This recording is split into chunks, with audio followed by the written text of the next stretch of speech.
Right, so what has the last year or so been like for you? Because you've gone from one of those kind of unsung heroes that every football club has, and suddenly you're front and centre and you're being judged and you're being scrutinised and you've got to do interviews like this. Yeah. Yeah, so how big a shift has that been? Yeah, quite incredible really, because you can't really control that or prepare for that either. No. You just sort of do your background work, and I've had a great relationship with Adu as well, and I think everyone sort of knew like the work we did together as well, which is really special, and the opportunities gave me to sort of continue to grow and develop, and then be in a position where I could take that seat for a little bit and then go from there. The outside noise you can't control, but I was really lucky. I had so many good people around me supporting me, the owners, the board, and working with Mikel closely as well. Like it was, despite all the noise, that was a nice oasis there as well to sort of to deal with it all. So that was good. I always feel like the scrutiny is really interesting for guys like you as well, because with a manager, we can sort of judge their work on a Saturday or a Sunday, but with you, people are making all sorts of judgments, and that we don't, apart from maybe whether you sign a player or don't sign a player, we don't really see what you do. Yeah, I think... I'm not suggesting you don't do anything. Tell everything. Just a lot of coffees. Yeah. But no, the work, the process we built, the system we built, is always making sure that we have all the information available to us as well, which gives you a lot of confidence when you go into these sort of high pressure situations or scenarios and sustained periods. And you can't control situations as well, and injuries, and what that sort of attention and scrutiny that builds up. That we're really lucky in terms of the market information, what's available. There's so much that goes into it as well. Financial values have to align. Is the right player at the right time and the right fit there as well? And the way we developed things there as well, that our squad planning was really exceptional, I think, as well, and always having a mind in that medium and long term. So never doing anything that would jeopardise the club for a short-term sort of push. And to have something that's impactful as well is really important for the coach, for the players as well, that if someone is brought in and arrives, that is a real quality player as well. And then that's when you can judge it a bit more. 99.9% people will never see. That's good as well. Let's do a little bit of your backstory. Yep. So I think I'm right in saying University of Leicester boy. Yes. So left there with what degree and with what kind of ambitions and targets? So it's a business management degree, and I went into the real world, and I soon realised I didn't want to be David Brent. So what does the real world mean? What did that involve? Sort of sales and marketing, and just sort of trying to find your way and what's right and what's good. And then how I got into sport, I went into an unpaid internship with a sports management company. And then that was more for sports marketing, but your sort of natural football knowledge sort of comes out. And I always wanted to go down that line, and I didn't want to be a football agent as well. And we'd speak to sporting directors in Europe, and that sort of role would be in your mind, how to organise things, and sort of an interest in US sport as well. So I went out to the US for a little bit with a startup team, which was really interesting to be really hands-on with like a really, really small sort of organisation, but also having your mind opened up to what's out, how do US sports, these major franchises, really operate and function and organise talent ID, recruitment, how these sort of general manager roles as they have in the US sort of function as well. So that was a really formative experience for me before I returned to the UK. So does the US then play a big part in your connection to data and numbers, which seems like such a big part of... Yeah, I mean, everyone talks about Moneyball, don't they? Yeah. It's the big one. Of course. So that was always a natural, I remember reading that book when it came out. And game changer? Or? I think it sort of opened your eyes that you didn't have to be the traditional manager, or there was a different way to approach this as well. And I think how this has happened over the last 15 years as well has probably shown that to be the case. So how'd you go from that to this? Yeah, then 18 months with Norwich in sort of a senior academy role. I did a big sort of project as well on national recruitment, where we should be allocating resources. I did a big sort of birthplace analysis, which before the days of like ChatGPT and things, I literally counted where every Premier League player had been born, and to sort of look at where we could allocate resources in terms of South East London. So there are trends with stuff like that? Yeah, you have like population density, you have the number of the clubs in the area, so where you can find these sort of talent hotspots. Wow. Was that just something you started doing? Or? Yeah, we just wanted to see how to sort of approach this national academy recruitment, because Norwich, where it's located as well, obviously has some sort of challenges in terms of catchment area. So if we were going to invest, like where would we had to do it properly and look with objectively as well, like where we should do that. So it was, yeah, I've still got it actually. It's quite, yeah, it's good to refer to. Look at that. No, that's interesting because like data, just even as a word, it feels quite broad and grey and impenetrable. And I guess I was thinking it would be more kind of like, I don't know, progressive carriers for a fullback, or distance covered and stuff like that. But to think you're drilling into even where people live, where people are born, all that sort of stuff makes you be able to kind of reduce the odds of getting it right and wrong. There's so many different types of data as well, isn't there? Yeah. Even we have physical data that's really important now. Obviously, technical data, sort of game events, both qualitative and quantitative. There's so many elements that go into making a decision as well. So, and then when I went to Arsenal, for instance, like I was a video scout, but in that role, it soon became like a bit of a bridge to the sort of the data sort of analytics of it as well. So you go into Arsenal as what? A video scout. Right. So just here's a laptop. Yeah. And watch some football, which is everyone's sort of dream, isn't it? It's not a job, Jason. Yeah, no, it's not. So, but is there any sort of is that specific in any way? Like, find us a left back, or like they give you a region or anything like that, or is it just? So you can do it different ways. You could have a positional focus. You could have sort of emerging talent focus, where you're trying to find, again, through more like basic data, looking at players who have made their first team debut really young and playing regularly at a young age, and using that to sort of generate leads essentially on players that we should be looking at. And obviously when there's more sort of first team needs, then you would dial into maybe more specific positional profiles as well. Okay. So what did you do in that role that made, well, I think Edu was your real sort of connection, but what did you do in that role that made people at Arsenal think, this guy knows what he's doing? I watched a lot of football, to be honest, and probably my eyesight now has like suffered for it. But yeah, you're watching like 4 or 5 games a day. You're organising sort of standalone databases to present to, in that period, like Arsene, and to work with like a staff that had been there a long time as well. So the value of that experience at that time to sort of absorb so much insight from like people like Steve Bold was really important to me as well. To sort of literally teaching you how to look at a centre back. That is just. That knowledge is just gold. Okay, go on. How do you look at a centre-back? So body shape, sort of how the positioning is as well, sort of, obviously physicality is important, but the decision-making sort of nuances and how, maybe some of the more sort of subtle elements of defending in the penalty area and how your body shape should be, how you can protect against a run across you. And there's so much detail where, this game knowledge and experience over, they've been doing like 25, 30 years as players and coaches. Like it's so invaluable when you haven't played and you're trying to get up to speed as well. So just being that sponge and being a good person, being good in the environment, and just working hard and trying to find ways to continually look to improve how we operate and how we sort of manage all the information that we're collecting as well. And can you tell us maybe about a player you unearthed or something you put in place that kind of really worked for the club? Yeah, I think in terms of players, we signed Christian Bielik for quite a, I think it's $500,000, $1 million. I can't remember what the number was, but ultimately he was sold for like 10 million.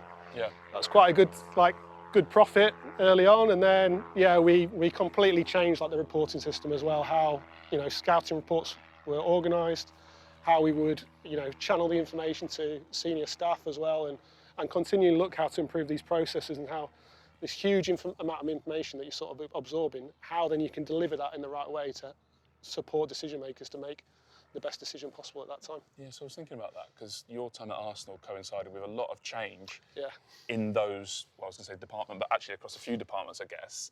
So how did it? I guess you've kind of, at Arsenal, lived through a shift from the human eye to data, basically, to put it in layman's terms. I think we always retain like a strong balance, and I think what we really improved was how those different functions, in terms of like traditional live scouting with video scouting with data, how those functions operated together in a really efficient way, rather than what you can sometimes get is you have like traditional live sort of flat cap scouting and you can have sort of hardcore data just off the numbers here. And actually where we found a way was how to make sure that we got the best out of all these worlds together and build that system. And that's ultimately what we developed in that last 5-6 years with Edu's arrival in like 2019. That's where we really, I think, we took a big step forward. So why was he so important for you? Why did you click? Language helped because obviously my wife's Brazilian. Well, people won't know that. My wife's Brazilian, so I speak fluent Portuguese as well. So, and then literally from small tasks, which I'd always say to anyone, you have to embrace opportunity. Yeah. And I think, it started off, literally the first thing he ever asked me for was like a calendar, could you do me a calendar to sort of help him organise the season? And then from that, it just grew and grew and grew. And, you know, supported him with the manager search when obviously ultimately Mikel was hired, which was a big period and quite an intense period in that from, you know, the previous manager leaving to the hiring of Mikel as well. So, and then it just evolved. We had a big scouting change in 2020. So he essentially became the head of that department. And then, it grew and evolved into sort of the assistant role. So that's so interesting. Like, so how did you find Mikel Arteta, if that makes sense? Because so many people he seemed to be on the radar. You know, this is a top coach. Like Arsene Wenger, I think, thought it. Pep Guardiola obviously did. But how does anyone know? Like, obviously he was a good player and seems to have had a guy with an eye to a future in coaching. But how does anyone know he's going to be a good manager, which he obviously is? Well, in my sort of the office I was in, it was like the analyst office. So Mikel at that time, obviously, when I started Arsenal, was a player. Yeah. And Mikel was always in there. You could sort of see his natural ability. And Ben Napper, who's now the sporting director at Norwich as well, he always had a really tight relationship with Ben. So he was a strong advocate for him as well. Yeah. I think he was a candidate after Arsene. Of course, yeah. Arsene finished. So yeah, he was on the list, and then we had to connect him with Adu, and they had a really great conversation. There was less objective sort of information. I was going to say that sounds more instinctive than sort of data driven. Because ultimately, like, he didn't have his name on a team sheet, so it was always, you know, with City it was Pep or these other sort of coaching experiences. So once Adu and him connected, and Mikel's level of preparation for the interview and everything like that, and then the rest is completely down to Mikel. But the connection that he had with Adu and Raul Sanlehi at the time as well, and then when he came in, he was really clear on what he wanted to achieve, the football we were going to play, and obviously his understanding of the club and his feeling for the club was so powerful. And how everything's developed over these last few years, I think really is a strong example of, you know, his qualities and also the environment and the sort of support he had around him to facilitate his development as a coach as well. So it sounds like he gave a sort of a blow your way interview. Yeah. I think having everyone's, you know, it's probably a little bit easier now, sort of looking back, isn't it, with hindsight, that this was always going to happen. But he's that sort of caliber of practitioner and coach. I think it's pretty rare, to be honest. And the level of preparation and attention to detail that he already in mind, how he was going to apply himself as a number one, I think was really, you know, a credit to him, and how he continues to do that to this day, how he continually looking to push to improve, you know, that sort of attention to detail, that focus, that drive to keep pushing forward. Yeah, it's exceptional, and that's where he and the club are today. So your sort of warmth towards and strength of feeling for the people you worked with at Arsenal and the club is like just shines through. How do you reflect on those last few months? It was different sort of experiences. Was obviously with January we had you're sort of out in the spotlight, aren't you? Sort of name. As we said at the start. You're sort of there, and there's this. Jason Ayto going to sign? Yeah, there's this one photo of you which is quite strange, and then because you don't have the sort of traditional social media profile, that becomes a bit of a thing. But like I say, the level of support there, both in terms of those people immediately around me, sort of recruitment, legal, football operations, finance, analytics, recruitment, and that sort of that will and that push to really give you the best that they can in that moment to support you. I never felt alone, and ultimately it was my home for 11 years. So and my family. So I have a lot of only positive memories really. And before we move on to this place, and this might sound like a slightly odd question, but do you almost feel proud when you look back at that January of what you didn't do? Because you could have, with the club, you know, behind in the title race, all of you could have rushed into. I won't name names because I don't think it makes it any easier for you to answer. But you could have rushed into signing players to sort of sate people's appetites. Actually, the fact you didn't, do you feel proud of that? Because maybe it set the club up for the summer they had. I think for me, my approach is, especially even now, is I have to do the best for the club, and the club is always before me. So ultimately, we together, you know, ownership, Richard Garlick, managing director, Josh and Stan, you know, the board, everyone around me, we all had the information there, and there's so much that it has to align to make that sort of an impactful signing, like I said before, happen. So I feel really proud that we didn't panic, we didn't try and do something that might have looked really like shiny for a short term that would have impacted medium long-term planning, and to give the platform to really to really go again this summer and have this big push. And there's an opportunity cost, right? If you do something in January, that would affect something in the summer. And affects the budget, affects the wage bill. Yeah, and we knew there would be probably more opportunities in the summer as well, to be honest, where, you know, to do some better work, because January is always exceptionally challenging for a variety of different reasons. Okay. So moving on to Brighton, as we probably should have done half a pitch ago. How happy are you to be here? Because this feels like almost the frontier, the cutting edge, whereas it's sort of, you know, with respect, bigger clubs can take less risk in terms of data, in terms of recruitment. This place feels to us on the outside like it's at the forefront. So just to be part of that, what does that mean to you? I think what I think about Brighton is it's a club of opportunity. So it gives a platform for, we go out into the world and we find these exceptional talented players and we bring them to the Premier League. We give them an environment to develop. We give them, you know, this platform to perform in the best league in the world.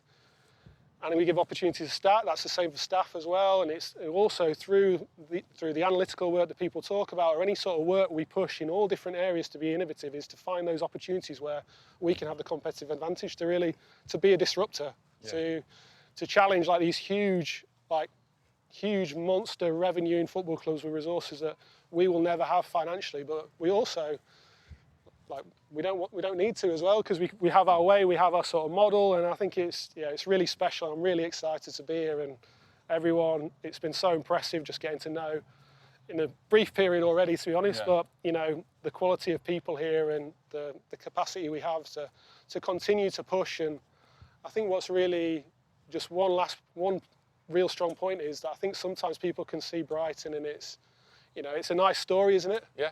And you know, it's a lovely part of the world, but there's a real competitive edge here as well. Don't want it to sound too twee. No, there's a real strong competitive edge here from obviously with the chairman, with the CEO as well, deputy chairman, and the whole club. And you feel it obviously with Fabian as well. And you see the playing group and see the way we can go toe to toe with Man City, we can go to toe to Tottenham, can beat Chelsea. So this is it's like people don't sometimes really value that, but I think that competitive edge and that sort of that toughness to really push and push and push is, that even more so. Really, I feel like this is my new home.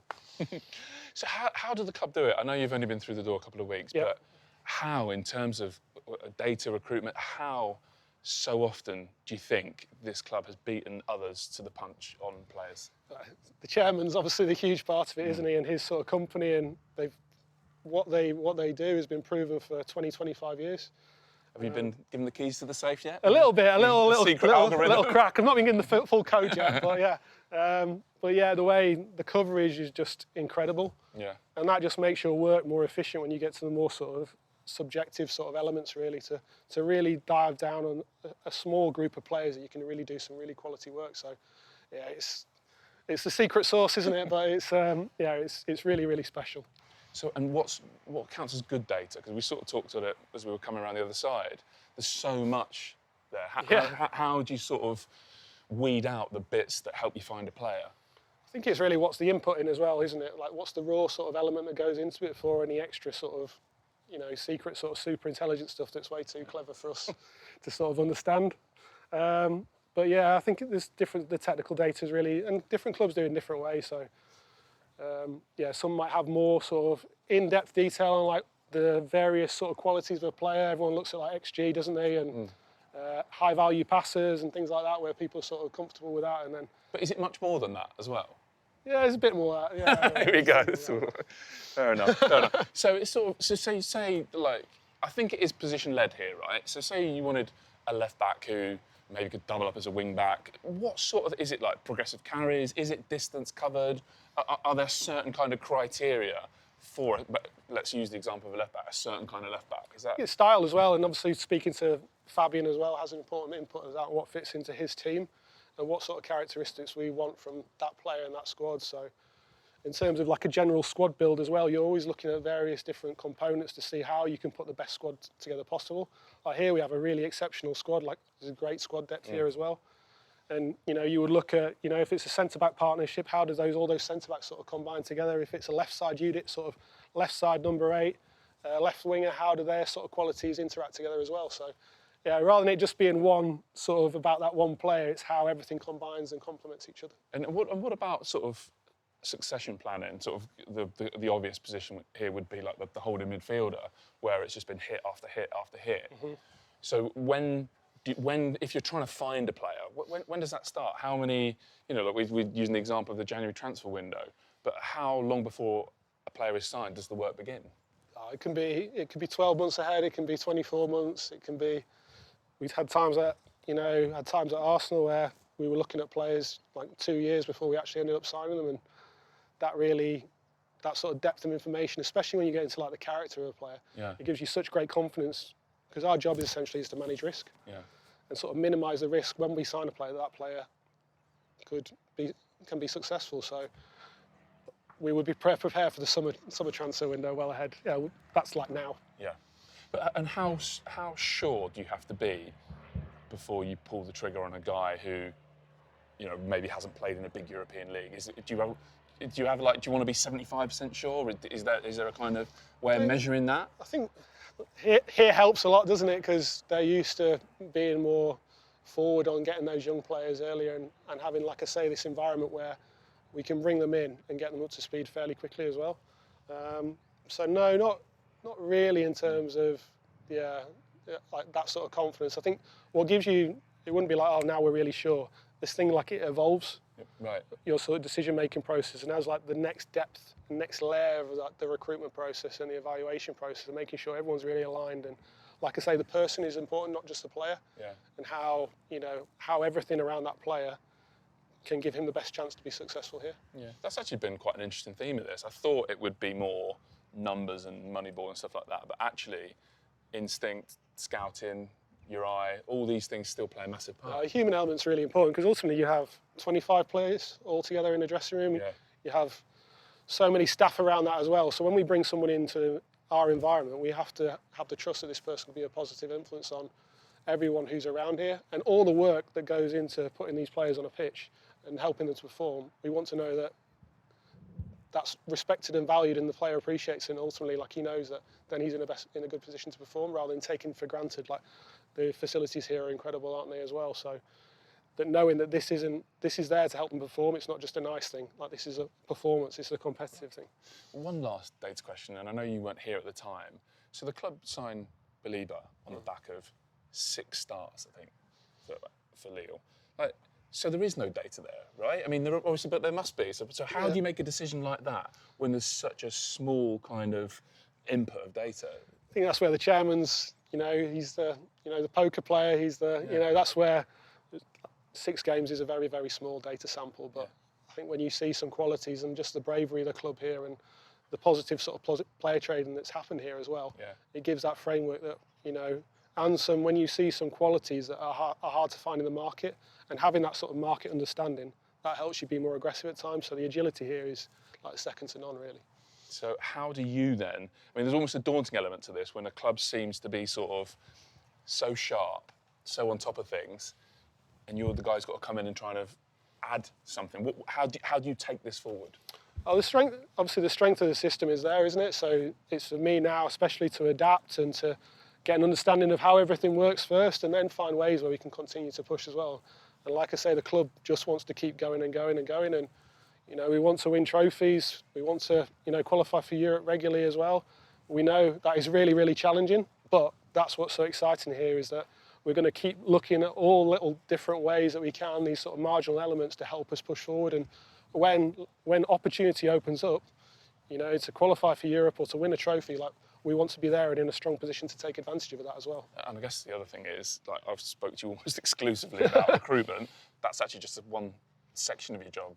Yeah, medical, performance, women's, girls' academy, boys' academy, player care, everything. So it's but we have a great staff here as well, and all the different heads of departments, and Mike Cave as well, our technical director, who has that understanding here from working here for a few years as well, has been really great getting me up to speed as well, and to support me in bringing this whole operation and machine together and helping us take it on again.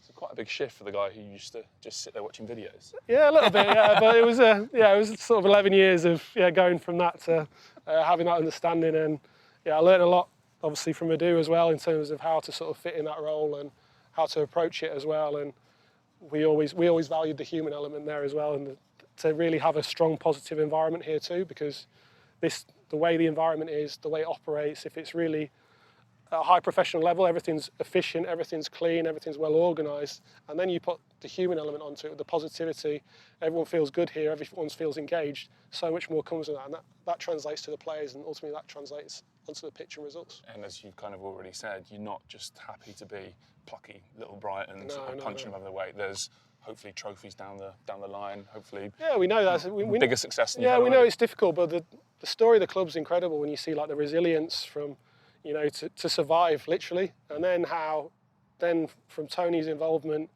from Paul's involvement, how the club's just grown and grown and grown. And what's great here is that there is this sort of resilience there, but there's also this humility where the fans and everyone in the club appreciate where we are, but also it's not that appreciation doesn't like lead to relax, like, because of like what the fans had to suffer with for so many years. Now we want to take advantage of it. Now we want to keep pushing on, and we've got this amazing platform. We have to keep going. You can't stand still in sport because you'll just slip behind. Perfect way to finish. Thank you very much. Thank you, Jason.